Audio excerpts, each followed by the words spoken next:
How to improve as a cinematographer. Hello everybody, my name is Marco Bagnoli, I'm a cinematographer. Today I'm going to show you how you can improve your cinematography with photography. The most difficult thing for filmmakers is most of the time placing multiple people in a shot, making it look aesthetics, and not just here's a guy, here's a guy, here's a woman, here's a blah. It just looks weird sometimes because we are not good at doing this. But do you know who's good at it? Photographers. In this video breakdown I'm going to show you several tricks how photographers work and how you can improve your videography with it. This is the first shot we're looking at, and the first thing you probably notice is, damn, this is nice positioning. We have 1, 2, 3, 4 guys in the frame and it doesn't look boring at all. They're nicely placed, different distances, it looks clean as hell, but how do I plan or work to get a similar look? The trick here is to work in waves. So also tripod. If you want to improve, do more lockdown shots. I know you like your handheld, I know you like your gimbal shots, but try to put your camera down, get this nice framing, and then work around it.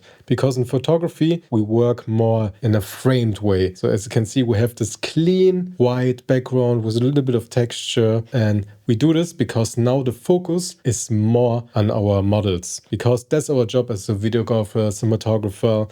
Always here it's probably about suits, so we want to represent the suits, a mood, feeling, and this gives us really this gang up feeling. And how do I place people like this? The trick is, as you can notice by just looking at it, distances, scaling, what to prioritize.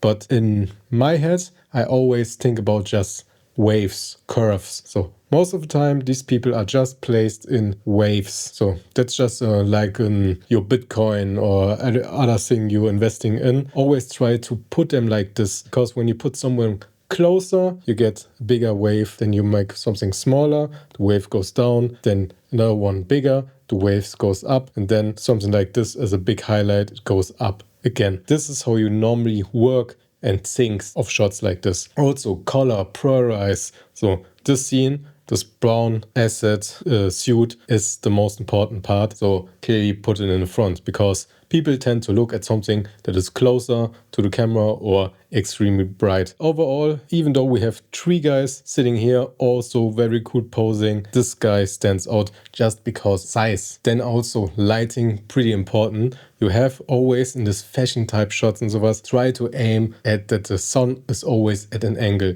You don't want your sun to come from frontal, bam. You want them most of the time from the side or from the back, because the back illuminates nicely everyone evenly, and from the side you get contrast, and contrast is that what we want when we're shooting outside, when we have no lights available, because this creates depth. And the sun is clearly coming at this angle, this guy is throwing a shadow, they're throwing a shadow, and even when everything looks a little bit flat, you can now put an 8x8, 12x12, you go most of the time outside a little bit higher, add a little bit of negative fill to the side to get a little bit more contrast. But half of the thing you do is already done when the sun comes from the side. Then here, similar shot, but now we are more sunset, always also cool. Have this more tonality, colors in the sky, always a big plus. But here they use a very telephoto lens. Most cinematographers don't use a lens above 50mm most of the time, but these 85, 135, 200mm lenses that we get this crazy compressions in the background. For wide shots, using a very telephoto lens is such a nice aesthetic, as you can see here, because now again it looks like a picture. Our brain thinks in focal lengths like this more and this is an image, this is a picture, so we think it's more of a moment, more of a mood. I think that still works as a picture because it's such nice composed, nice weather, nice vintage feeling. But here again we have these 4 guys pausing here, and as you can see again, most of the time the second guy is a little bit lower, and the reason for it is waves. You start low, high, low, high, low, high. As long as you have this ongoing, everything looks more cool. Also, they don't have to look always in the same direction. Look direction, positioning is the next thing you have to look for. When you have professional models, they know how to stand to make something more interesting, but little things like this, that he have his leg up here and creates form. You have to think more in silhouettes. Ignore everything you see is not important. Just imagine this guy as being an unplayable character. And now try to position then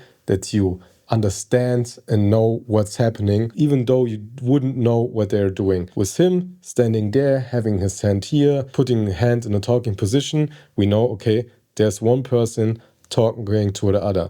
And we just noticed just because of how his legs and arms and head are tilted. And this can you do with everyone else. Also forms. Most of the time they are pretty stiff here, but they're not actually interesting now for the scene. We focus more on the two people in the center. And so we actually frame them because this one standing here, this one standing here, we are more focused on the center. And on posing in general, S-curves are a big topic. What I mean with this, a model should always bring some kind of form into his body. With a twist, with a tilt, his body just makes a curve. Like you can see here, this is not just sitting straight and his legs are on the ground. Now he tries to create a curve which makes the silhouette more pronounced, more cool. Here have a shot of 3 of the guys sitting in front of a car. And what's here important or nice to noticing is this scene is backlit. So the sun comes from behind. So everyone get this nice separation. You don't have to do anything at all. And when you're walking with backlight, the sun can also come from probably more from this direction, can use a bounce.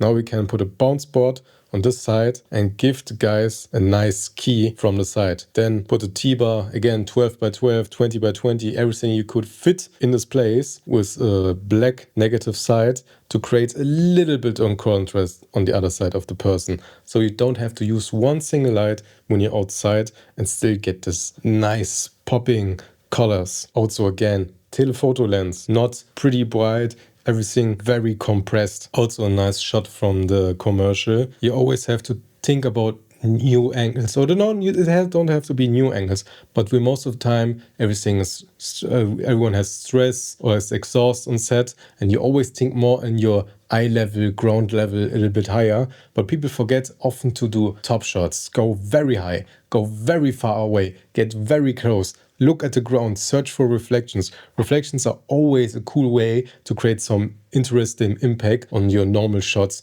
Always need something to break the image you shot before, that the audience keeps watching and a new emotion comes to their head. And here again, there's just a puddle where the camera is focusing down. And again, here you don't have waves, you have a wave. So it's just a half circle. And again, just nice positioning. These guys are probably a bit smaller. These guys are taller. Come a little bit closer so they appear also bigger. And that's it. This is how you make with actors your shots a little bit more interesting. Just this feeling of, okay, who I put in the front, how do I bring lines and curves and leading view direction to the scene. Now we are more in this blue hour situation, and here again 4 people to put somewhere. So what do? We have 2 guys leaning on the car again, but putting everyone leaning on the car looks a little bit weird. So we put him a bit further away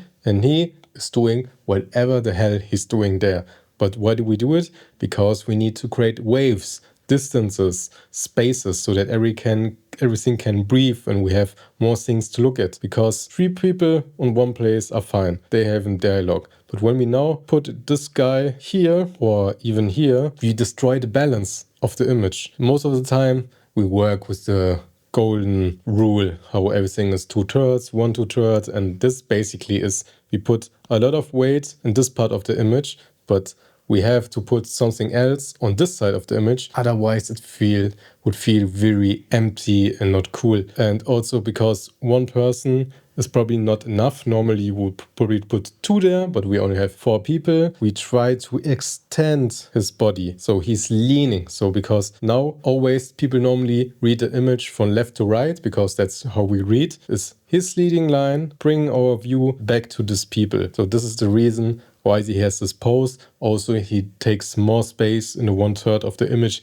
that he's in. And then we have this nice leading lines. Always also check for leading lights that helps bring our view to the most important part of the image, which are now these 3 guys here. For this shot from behind, they put everyone on one side, because now we have just created leading lines with the persons. Now because the car is in front, they're looking away, the whole shot feels already balanced because there's no conflict. We want to look at the same direction as these guys. That's the reason it's okay that everyone from them is on the same plane, just in the center. You can argue that you have a little bit of waves here, but that they're just people being different, having different heights. But more is important in this shot is, again, I said before, leading lines. We want them to look in this direction. This is the reason the car also faces this way. Everything leans us more to this side of the image just by placing the car in the foreground and them